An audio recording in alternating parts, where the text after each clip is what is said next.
You know that feeling when you just feel stuck? Like all your progress is just ground to a halt and you're not sure which way to turn? Well, in this reflection, we're going to explore those moments of stillness and think about how we can get moving again. So everything we're about to talk about today comes from this really insightful document called Purposeful and Fulfilling Life. It's got some powerful ideas about how to navigate these exact kinds of moments. All right, so let's start with that state of stillness. It's a feeling I think we all know. That moment when you're moving along and then something just stops you in your tracks and all that forward momentum is gone. Now, it is so easy to see an obstacle as, a sign that you're on the wrong path. But what if that's not what they are at all? What if obstacles are just a totally normal, even necessary, part of any journey that actually matters? And that's the big question, right? If we know for a fact that challenges are coming, why do they have this power to just freeze us? Why does that confident forward motion so often dissolve into just hesitation? And what happens when that hesitation really takes hold?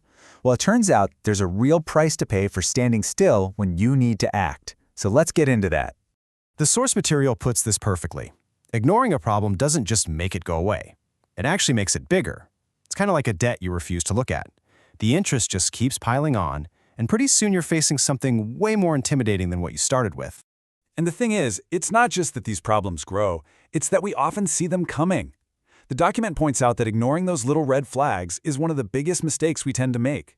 A small, manageable issue can quietly snowball into a full-blown crisis, all because we chose to wait it out. So if we know inaction is so costly, what is it that's really holding us back?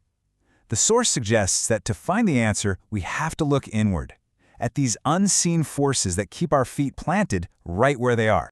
This is such a key idea. Our actions, or our lack of action, they don't just spring out of nowhere. They're actually the result of something much deeper. They flow like a river, straight from our thoughts, our habits, and our core beliefs, often in ways we don't even notice. So what are these invisible walls? Well, the document points to a few big ones. First, there's just the sheer power of habit. We do things because, well, that's how we've always done them, and what's familiar feels safe. Then you've got the pull of comfort, which is so hard to resist, even when we know it's holding us back. And under all of that, there are often years and years of social conditioning that quietly steer our choices. But here's the thing. Genuine growth, the kind that really matters, it only starts right at the edge of that comfort zone. Okay, so we see the problem. We understand some of the forces behind it. But how do we actually break free? How do we find that path through all this resistance and start moving again? That's what we're going to look at now. What's so interesting is that the path forward doesn't start with some big, frantic push. It actually starts with a pause. The idea here is that real clarity, a real solution, can only show up after all that noise. The panic, the frustration, the fear has had a chance to die down. And that's the magic of hitting pause.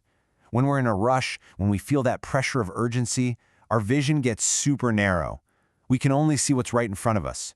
But by deliberately stepping back and finding a little calm, we let ourselves see the whole landscape. We start to spot options that were there the whole time, just hidden by the fog of stress.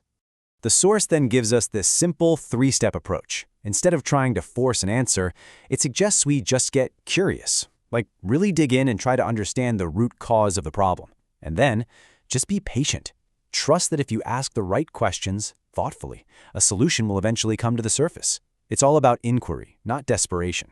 And this, right here, might be the most important takeaway of all. This idea reframes personal responsibility. It's not some heavy weight we have to carry around. Instead, it's the very source of our ability to change our situation. Owning it, that's where the real power is. So as we wrap up these thoughts from Purposeful and Fulfilling Life, I want to leave you with one last question to kind of marinate on.